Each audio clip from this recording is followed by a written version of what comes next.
What's up, YouTube? Infinite Lasers here, coming at you with a not a deck profile, but deck breakdown. Deck breakdown episode 2, and this one is, as of course, as you can see, windups, and as from the title. I want to talk about a little bit what windups can do, what everyone knows they can do, what you think you can do, and what you can do to stop it. What everyone thinks you can do to stop it, and things that you can do to stop it more. Windups are a heavy hitter deck. When windups came out, there was a hand loop that just wrecked your hand. You couldn't do anything with it. There was not a thing you could do. Windups just ate your whole hand and ate your life points, and you would lose instantly.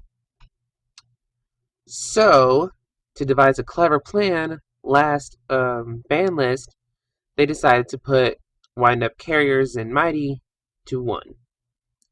Stopping the loop, putting it down entirely, and just straight up saying, screw you, loop. Well, you may only loop maybe 1 or 2 cards in your hand. That's fine. All fine and dandy. But they forgot about another loop, a summoning loop. You got Shark, you got Magician, you got Factory in your hand.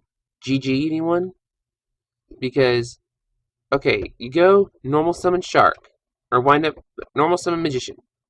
Special summon Shark, activate Magician's effect, special summon another Magician, special summon the Shark, activate Shark's effect, special activate a Magician's effect, and then go off from there for any synchro that you want, or XYZ you want. Because you usually go for carriers and mighty, special summon another Magician or Hunter or a Rat. Mostly for a Rat, because Rat just brings back wind up Shark or Magician from the grave. And usually that activates Factory if you chose to use it. Or you summon a wind up Rabbit, banish it for later, and do some more crazy shenanigans. They have Gores, they have Tour Slut from the Underworld, and they also have Sangan.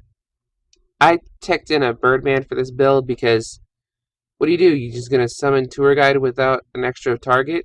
No. Tour Guide, summon Sangan, bounce Tour Guide, normal summon Tour Guide, go for another Tour Guide. It's just crazy. Birdman's just awesome that way. And he's a tuner, and he's dark. And then we got Effect Veilers and Max C's. Max C's usually against decks like Katakuri's and Girgias and stuff like that, which is good. They are good decks. I will do a deck breakdown of those soon. And Veiler is just awful. If you Veiler wind up Magician, they can't really do much. If you Max C wind up Magician, you've got a pretty good chance of winning. They don't run mini staples. They can run Dimensional Fissure, which really sucks against the water decks. Because water decks, they have to hit the graveyard for their effects to activate.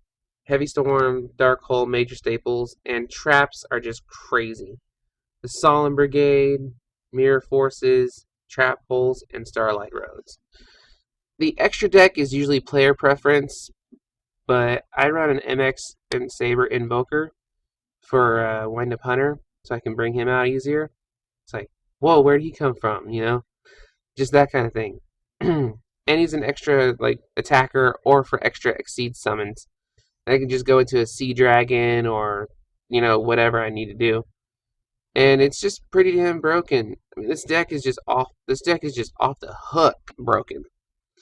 Now, the extra deck is all player preference. Whatever you want, whatever you have. Now, how to side against it. Prohibition is a good card. Activate Prohibition, prohibit Wind Up Magician. They can't do much until they get a Heavy Storm or an MST. Now, best card against them is Chimera Tech Fortress Dragon. You summon Cyber Dragon for your first turn. They have a whole field of machines. Use their machines as fusion materials. Summon this guy, and you've got a big monster just facing him down in the face. Dim Caliber is good against Magician if you go first. And they summon their Magician activates their effect. Tomb Caliber Knight, out of there. Destroys Wind Up Shark before he's summoned. Christia, if that guy's summoned first, then they can't really do shit. and until Christie is destroyed, which is hard to do. Max C is good against the deck. If you Max C it at the right time, you can just draw into your outs. Valor is good if you hit Magician first. You have to stop Magician. It is the key player, either Magician or Tour Guide. You have to hit Magician or Tour Guide. Or you have to hit the XYZ first. One of them. Fossil Dyna is good because if you set Fossil Dyna, they blindly attack into Fossil Dyna.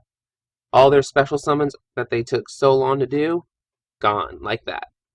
Cyber Dragon mixed with Ameritech just should have been over there.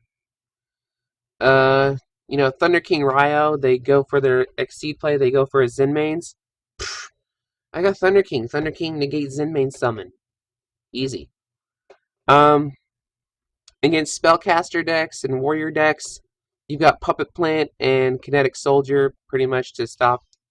It's not a side deck tech choice, it's more or less that. How to stop it. There's really nothing to stop it against, except for the machine and warrior stuff. Okay.